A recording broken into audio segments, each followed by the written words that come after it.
will lose game number 2 as well. Virtus Pro securing, I think they were already kind of third place in their group, either solidifying that or maybe even jumping up to second. Either way, Virtus Pro probably very happy with the way this group stage is going. MVP Hot 6, though, I mean, they were a qualifier team, kind of to be expected for them to be outplayed by some of the more established teams.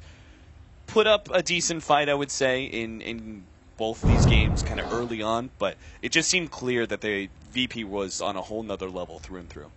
Yeah, and so well played by Virtus Pro. Fortunately, MVP Hot 6 unable to get away with any of those wins, but is this time we send it back now to... Yep, maybe the panel will give MVP Hot 6 some tips. Wish I had a meme here for Cinderin. Big segment.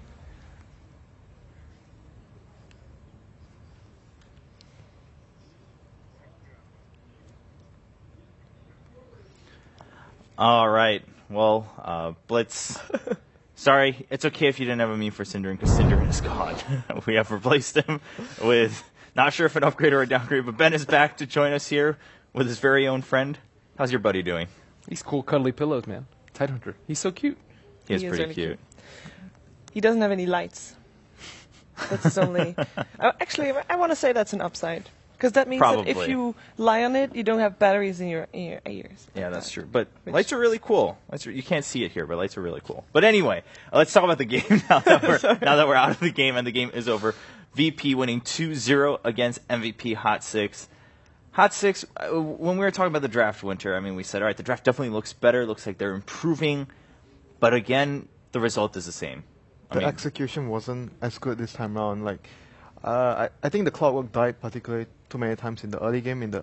He gave up many easy kills towards the Lina. I felt could have been avoided. He played just a little too greedy, and you try to farm too much, it happens, and you get punished.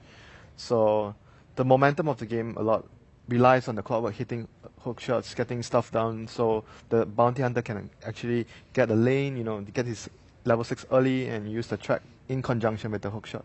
But that didn't happen, and the timing wasn't good enough, so they got rolled over by VP's aggression early on.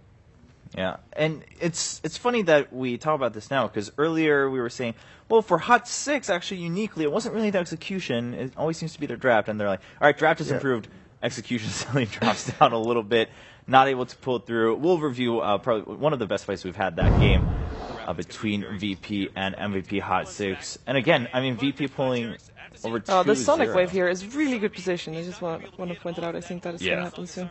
Or just happened, actually. It just went through. Yeah. I mean, I really thought they had a good shot. Like we said, the draft was on point. And VP, I mean, they're known as a team that knows how to fight, right? The CIS team, and they just got outfought. And at some point, then Ember is trying to be in a lot of these fights, which is really good because they need him, but he doesn't get any time to farm, and then he's just behind. And they keep losing too many objectives after fights, and it doesn't end well. Yeah, Ben, coming in, we said, well, if either MVP team is going to do well, it's probably going to be Hot 6, but right now, Phoenix definitely seems to be a little bit more on the up and up. Hot 6 not doing so hot. What's your take on that? Yeah, Hot 6 did really well versus EG yesterday, and I definitely thought they'd be able to take at least one game off of this. But I don't know. I think the middle of the pack in Group B is going to be pretty tight. I'm not sure who's going to come out on top. There's no clear dichotomy like in Group 1. Yeah, of course, Group A, when we take a look at the standings later on, we'll see that Group A, obviously, we've had that update in Game 2. The 2 top teams now, they're set for the top 4.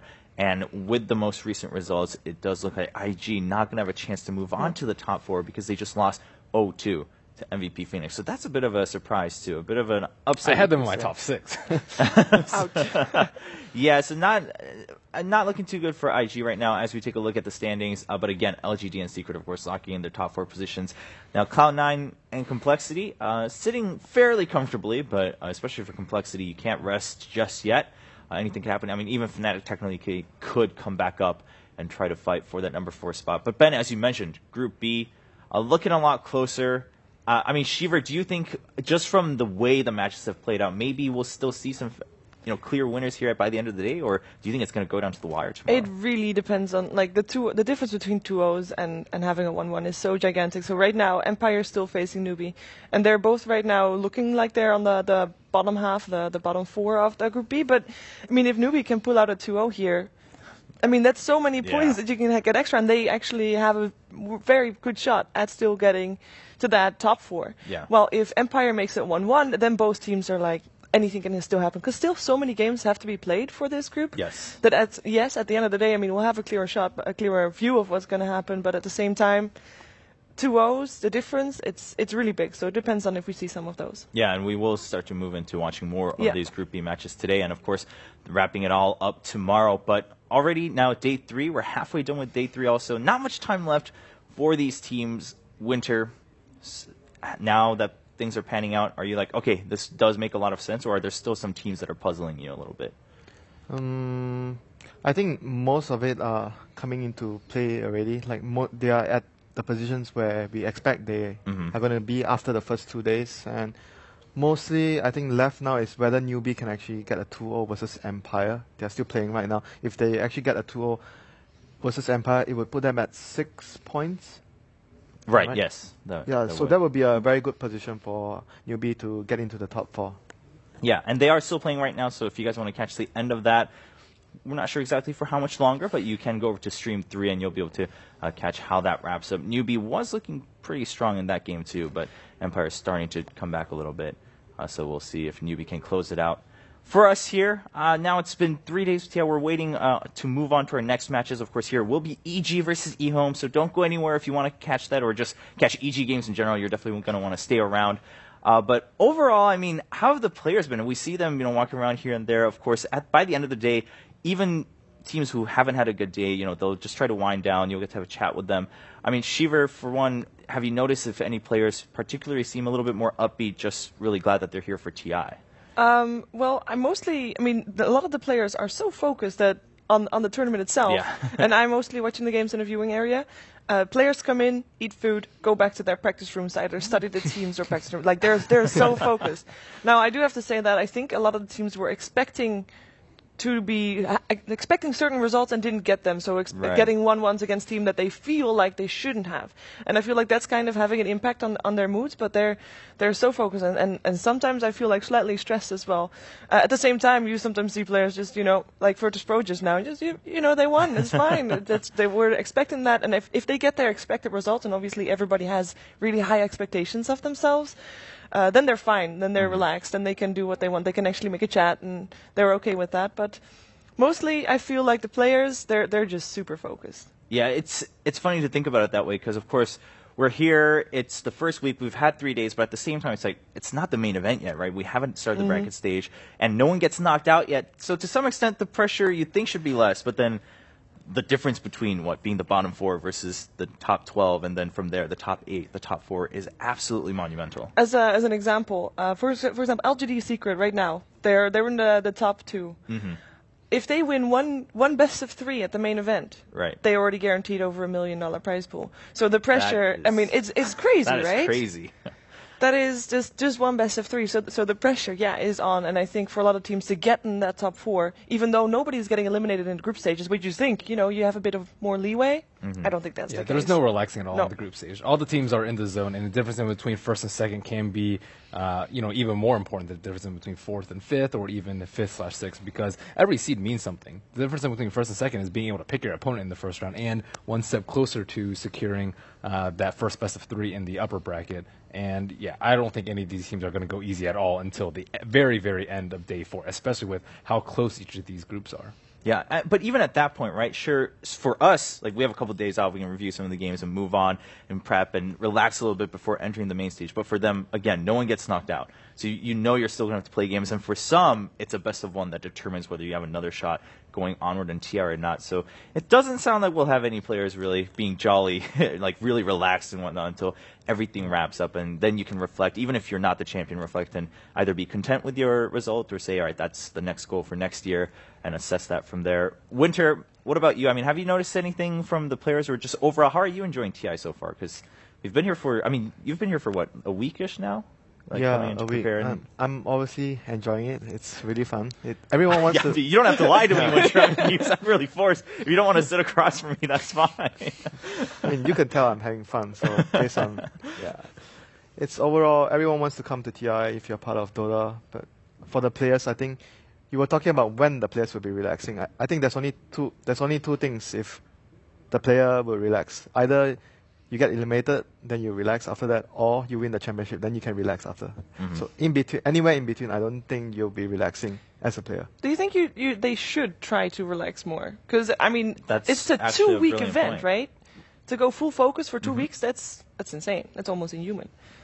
Yeah, I think depending on like certain players would feel that it's a matter of different type of views between teams. Some teams feel that it's much better to actually get the most out of the time you have here to prepare. Some teams feel, oh, maybe it's better that we actually spend some time with friends or spend some time with like going to the movies, just take your mind off the games. And some teams just like, I know some teams they are actually, we should use every bit of time to just watch. We don't want to be like, oh damn, we actually missed that. Right. And Yeah. we went for a break.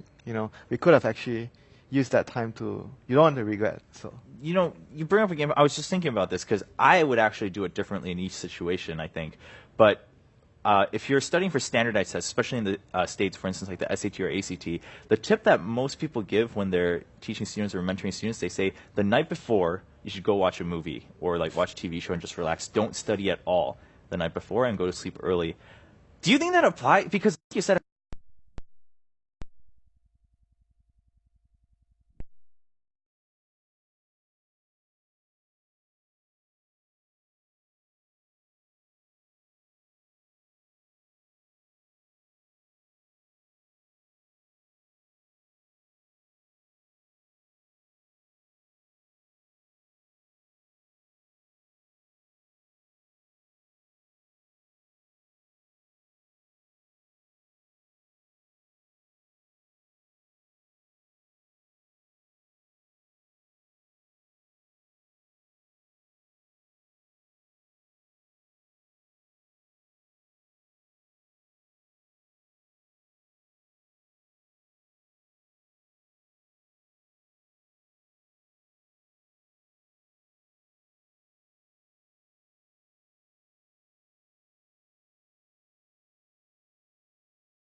Can imagine that, people are going to be distracted by a screen. I think we all are sometimes. So at the same time, if you're having dinner, then I think maybe new ideas can come, and maybe it's a good way to brainstorm rather than in your practice room, just in different scenario, different setting. I get ideas when I'm alone in the room staring at the PC. I'm like, oh, ding.